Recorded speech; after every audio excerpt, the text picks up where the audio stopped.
Ayah bunda tahu nggak? Kemampuan bicara si kecil nanti bisa jadi tergantung sama pendengarannya sekarang loh. Ini penting banget. Penelitian nunjukin kalau kemampuan bayi bedain suara, bahkan dari umur 3 bulan, bisa nentuin seberapa lancar dia bicara nanti. Perjalanan pendengaran dan juga bahasa itu mulainya jauh lebih awal, di tempat yang mungkin ayah bunda nggak sangka. Ini tuh kayak dunia suara rahasia yang nyiapin mereka buat komunikasi seumur hidup. Simfoni yang cuma mereka yang bisa nikmatin di awal-awal. Banyak orang tua, sekitar 90% malah, nggak sadar ada masalah pendengaran sampai anaknya kelihatan telat bicara. Kita perlu lebih perhatiin kuping si kecil jauh lebih awal. Gampang banget kan kita fokus ke perkembangan yang kelihatan, kayak senyum pertamanya atau pas dia mulai merangkak. Tapi pendengaran itu tuh kerja diam-diam, berkembangnya pelan tapi kuat. Di dalam kandungan, ya saya pilih sudah sap semua swivertnya. Pendengaran itu kayak pintu utama buat bayi belajar soal dunia. Coba deh bayangin, sebelum mereka bisa lihat jelas, sebelum bisa pegang-pegang dan main pakai tangan, mereka udah bisa dengar. Beda sama penglihatannya yang masih buram dan berkembang setelah lahir, sistem pendengaran bayi itu udah bagus banget dari awal. Artinya, mereka udah siap dengar dan belajar dari hari pertama, ngolah suara-suara yang bakal jadi dasar kemampuan komunikasi mereka. Penelitian nunjukin sesuatu yang bikin hati adem. Bayi bisa ngenalin suara ibunya dari hari pertama dia lahir ke dunia. Telinga bagian dalam bayi, bagian rumit yang tugasnya buat mendengar, itu mulai fungsi pas trimester kedua kehamilan. Itu berarti berminggu-minggu mereka nyerap suara kayak irama orang ngomong dan melodi musik sambil aman di dalam perut. Beberapa bulan pertama kehidupan bayi itu perkembangannya cepat banget, termasuk pendengarannya. Dari lahir sampai 3 bulan, ayah bunda bakal lihat beberapa respons pendengaran yang penting. Bayi ayah bunda harusnya kaget sama suara keras. Tepukan tangan tiba-tiba atau pintu dibanting bisa bikin dia loncat atau kedip. Mereka juga mulai ngerasa nyaman sama suara-suara yang dikenal. Sekitar umur 2-3 bulan ada perkembangan penting. Mereka mulai nengok ke arah sumber suara, nunjukin kalau mereka mulai tahu dari mana suara datang. Masuk usia 3-6 bulan, kemampuan dengarnya makin jago lagi. Ada perkembangan pesat dalam kemampuan mereka bedain suara frekuensi tinggi. Mungkin mereka belum ngerti kata-katanya, tapi mereka nangkap nada bahasa yang diomongin di sekitarnya, naik turunnya suara. Ini langkah penting banget buat mereka akhirnya ngerti dan niru pola bicara. Periode 6-12 bulan itu penting banget buat kemampuan bayi bedain fonem. Fonem itu unit suara terkecil dalam bahasa, kayak suara ke di kata kucing atau s di kata susu. Selama bulan-bulan ini bayi lagi ngasah kemampuannya buat dengar perbedaan tipis ini di bahasa ibunya.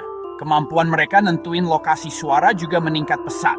Selain kemampuan dengar ini, bayi usia 6-12 bulan mulai perjalanan seru ngehubungin kata sama artinya. Mereka mungkin mulai ngerti kata-kata sederhana kayak mama, papa, atau dadah. Apalagi kalau ada gerakan tangan atau situasinya pas. Setiap kali ayah bunda ngajak si kecil ngomong, nyebutin nama benda, dan ngejelasin apa yang lagi dilakuin, ayah bunda lagi bantu dia bangun peta suara ke arti yang penting ini di otaknya yang lagi berkembang. Bagian 5, saat Henning berbicara banyak, mendeteksi masalah pendengaran sejak dini. Fakta yang cukup mengkhawatirkan, sekitar 40% anak dengan masalah pendengaran ringan sampai sedang nggak ketahuan sampai mereka masuk usia sekolah. Artinya, banyak anak mungkin kesulitan dengar dengan jelas selama bertahun-tahun tanpa ada yang sadar. Tahun-tahun awal ini penting banget buat perkembangan bahasa dan otak. Keterlambatan nemuin masalah pendengaran bisa berdampak besar ke kemampuan anak buat belajar, komunikasi, bahkan bergaul. Makanya, orang tua perlu waspada dan sadar sama tanda-tanda yang lebih halus, bukan cuma yang jelas kelihatan. Petunjuk-petunjuk awal ini bisa jadi penentu banget. Salah satu tanda halus bisa jadi kurangnya minat sama suara-suara baru. Biasanya kan bayi penasaran sama suara baru, tapi bayi yang ada gangguan pendengaran mungkin nggak bereaksi atau nunjukin rasa ingin tahu. Tanda lainnya itu respons yang nggak konsisten sama suara. Kalau ocehannya monoton, nggak banyak variasi nada, atau sedikit banget, itu bisa jadi tanda kalau mereka sendiri nggak dengar semua jenis suara. Bagian 6, cetak biru otak. Bagaimana pendengaran membentuk bahasa. Penelitian ilmu saraf nemuin sesuatu yang menarik. Seberapa baik anak ngolah suara itu jadi penentu kuat kemampuan bacanya nanti.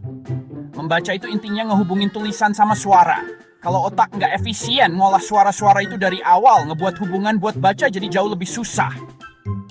Alasan kenapa pengolahan pendengaran yang benar itu penting banget adalah karena otak perlu bedain perubahan suara yang cepat banget.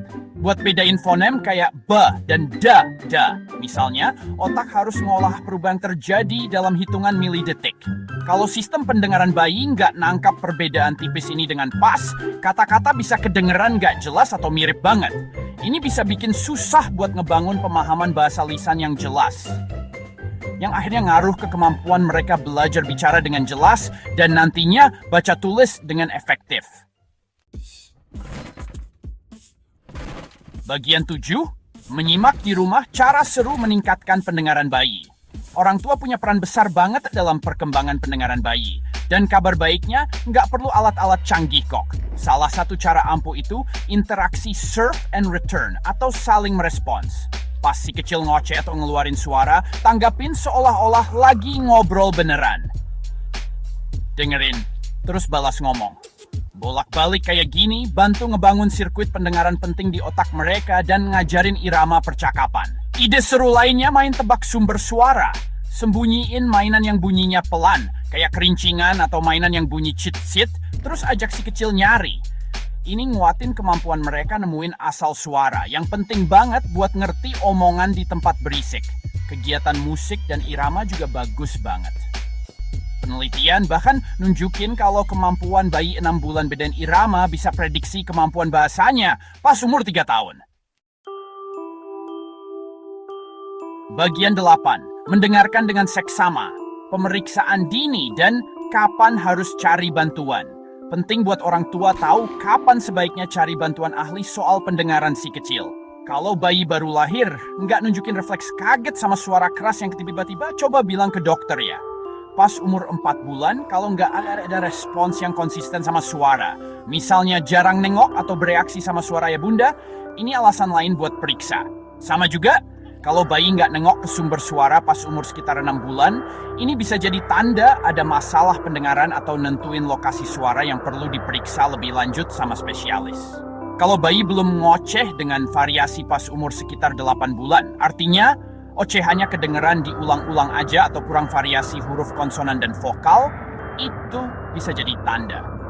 Pas 10 bulan, kebanyakan bayi bakal respons kalau namanya dipanggil. Bagian 9, Gema hari esok, merawat masa depan dengan kemampuan bicara yang jelas. Luar biasa, 85% perkembangan otak terjadi dalam 3 tahun pertama kehidupan anak. Memberikan rangsangan pendengaran yang pas selama periode penting ini bukan cuma bantu mereka dengar, tapi juga ngebangun dasar yang kuat dan awet buat kemampuan bahasa, baca tulis, kan kemampuan sosialnya nanti. Setiap suara yang mereka olah, setiap kata yang mereka pahami, itu ngebentuk jaringan rumit di otak muda mereka.